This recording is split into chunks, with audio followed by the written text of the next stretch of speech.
How to start virtual wholesaling in 14 days or less. Guys, it's Rick Ginn. In today's video, I'm going to walk you through the 5 simple steps to get you started in virtual wholesaling, even if you have no experience. But before I do it, do me a favor, make sure you smash that like button, hit that subscribe button so I can continue to send you the best wholesaling information up to date. So first off, we got to understand what is virtual wholesaling and why should I do it? Most people gravitate towards virtual wholesaling because they're living in areas where the average median price home is it's excessive. Example, San Francisco, Miami, Manhattan, it's endless. And some of these are $1 million plus price points. And although it's great to live there, it's almost impossible to wholesale because when the price gets too high, they become much smarter sellers and they want to use brokers and real estate agents. And I'm not here to fight an uphill battle. So what we do is you decide to pick a virtual market and stay where you are. Why not? Your family's there, your friends are there. That's what you know and you love. And that's why you choose virtual wholesaling. So let's talk a little bit about the pros and cons of virtual wholesaling. The pros is you can go anywhere you want in the United States. That's the really cool part. And you can find markets that are up and coming, very low price points with lots of cash buyers. And that's why you want to do it. The downside is I always tell you all real estate is local. And when it's local, it requires local knowledge. That's something you're not going to have off the bat. Now, the beautiful thing is we're going to show you some tools that you can use to navigate and get you caught up to speed, but it's going to take you a little bit of a learning curve to find out what the prices are per square foot, the right areas. And once again, I'll show you some things with that. And the other challenge is trying to verify what condition the property's in. I'd like to always take the seller's word for it, but it's hard. So either you have to work with some boots on the ground or have your sellers help you out by taking pictures. So now that we know what we're getting into, let's talk about the steps. Step number 1 is going to be pick your market. And I don't want you to go with your gut feeling. If you pick a market to where maybe you went to school in, maybe you grew up, maybe you have family and you have friends and you have a healthy population. And what do I mean healthy? Ideally 100,000 or more is usually going to be a good market, but nothing under like 70,000 because the smaller the population, the less cash buyers are going to be, the less demand, and the harder it is going to move your wholesaling inventory. So you want to pick a market ideally that's got 100K plus or more. 75, 70 is the bare minimum. And the second point you want to attack is the average median price. You want to be below it. And so an average median price of me shooting this in the country is well above 300,000. It just varies. Doing an average doesn't help you out. But ideally you want to stay below 300,000 and ideally in the low 2s to maybe 250. Because remember the lower price point, the more demand, the more cash buyers, the better you're going to do in wholesaling. If you go too far above it, it's harder to move the property. They require larger deposits. And I don't want to get messed up with real estate agents and brokers.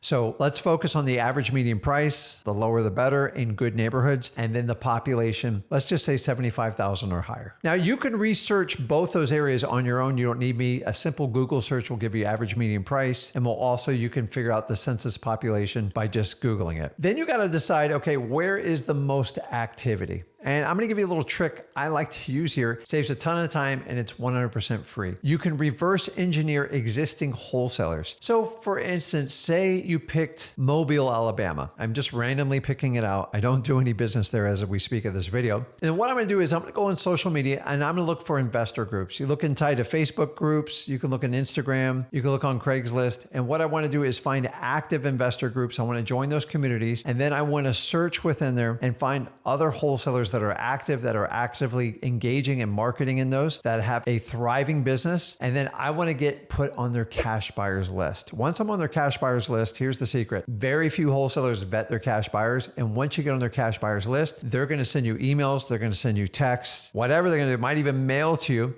And they're going to tell you about all the great deals they have. And this is the perfect opportunity to reverse engineer where they're having success. Now, don't take their word for it. You need to go online and reverse engineer and verify that they are buying properties in that zip code, in that area for that price. And once you see that, you can see what they bought it for and you can see what they're marketing for. And once you see repetition, particularly in a particular zip code, that is usually where the gold's going to be. It doesn't take a rocket scientist. Once you see one, you can usually find others. And this is a great great indication you were in the right area. It's one of my favorite ways. Another way is you can use services like PropStream over at listrei.com, and you can research the amount of cash buyers in the last 6 months, or you can find a local realtor in the area to pull up all the cash sales in that area. I prefer to use listrei.com because I really don't have to talk to anyone, and you can research the activity of cash buyers. You can also use ListSource and go out there and you can actually find out the amount of cash buyers. It'll give you numbers and break it down with area codes. I did an entire video on this. You can check that out, but I believe I did it in Flip with Rick, and you can check that on our YouTube channel. But honestly, listrei.com would be the best way to do it in my opinion. So whichever method you pick, you can do one, you can do the other, you can do a combo of both, but make sure you find an area that the data points you in the right direction. It's just not a gut feel unless you're from that area and the average median price and the population works out. Step 2 is now you got to build a list. And this is a list of potential motivated sellers. How do I get that list? Go over to freewholesaling.com. We teach you how to pull all these lists. I always like to start with government lists, but doing it virtually, it's a little bit more challenge because I prefer you pull them in person, but you're going to have to do it via phone call and emails, and it's challenging. So even if you can get a list or two, it gives you a head start on this, and those lists are extremely powerful. You can also do a virtual driving for dollars. You can go to dmzack.com and you can virtually drive and you can collect leads and look for distressed properties. That works too. Takes a little bit of time, but it's a very, very effective tool. But honestly, the easiest way to do it when you're going to do virtual wholesaling, in my opinion, is go over to listrei.com, and basically this is using PropStream, and it's going to give you the ability to pull the comps, and it's going to give you the ability to build lists. Now, the type of list you can pull, you can use their quick filters list, and you can get vacant properties. You can get what they call pre-probates, so you don't have to go to the courthouse because you're doing this virtually, and you can simply pull the high equity list. Now, if you want to learn the exact criteria of these filters, go over to freewholesaling.com, and I teach you in much more detail within our site. So step number 3 is going to be picking your marketing medium, and this is how you're going to communicate to your potential motivated sellers so you can reach out to them to see if they have interest in selling their properties. Now, since you're doing it virtually, you basically have 3 options because you're not there in person. The most popular one is going to be cold calling. You simply skip trace their information. If you want a great skip tracing service, go to dmzack.com, and you can skip trace up to 10,000 leads, which saves you $1,500, and you get a 7-day free trial period. Check that out. The second one is going to be SMS text. Once you have their phone number, you can do a text and a combination of cold calling. That works really well. And some of you will pick direct mail. I prefer you not start out with that. So if you've done a few deals and you know what you're doing, direct mail is a great option for you. So step number 4 is simply making offers. And you're like, Rick, how am I going to make an offer if I'm not there? So you simply want to find a service that you can electronically send a contract. You can use DocuSign, eSign. There's so many. Just go do an internet search and you'll build it. And then basically you are going to make a go for no offer, which we teach over at freewholesaling.com. And then basically you walk them while they're on the phone to sign the document with you. Now, our contracts are very simple at freewholesaling.com. So there's not a lot of signatures. There's basically one signature they're going to sign on the second page. So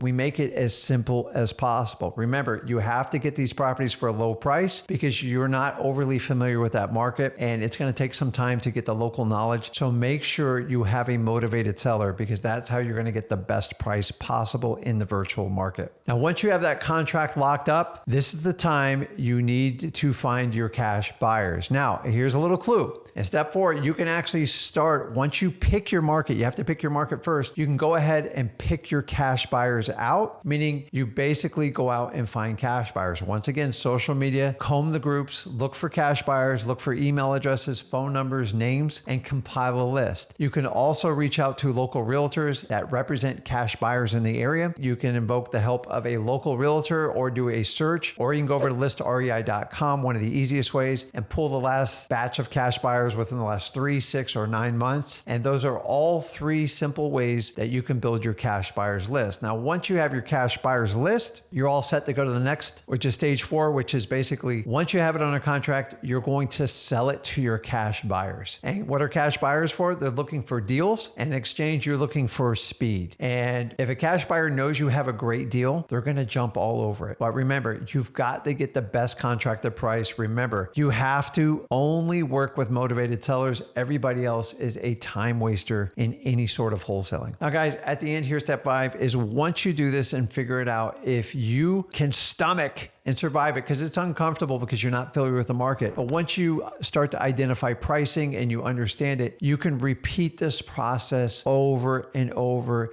and then you can dial it in. And honestly, after about 3 months, if you can get it up and running, the sky's the limit for you on this. You now can go to any market in the United States and do the technique we teach you called the virtual wholesaling. If you want to learn more how to do this, go over to freewholesaling.com. And as usual, if you got value from this video, do me a favor, smash that like button, hit that subscribe button. This is Rick Ginn, and I'll see you in the next video.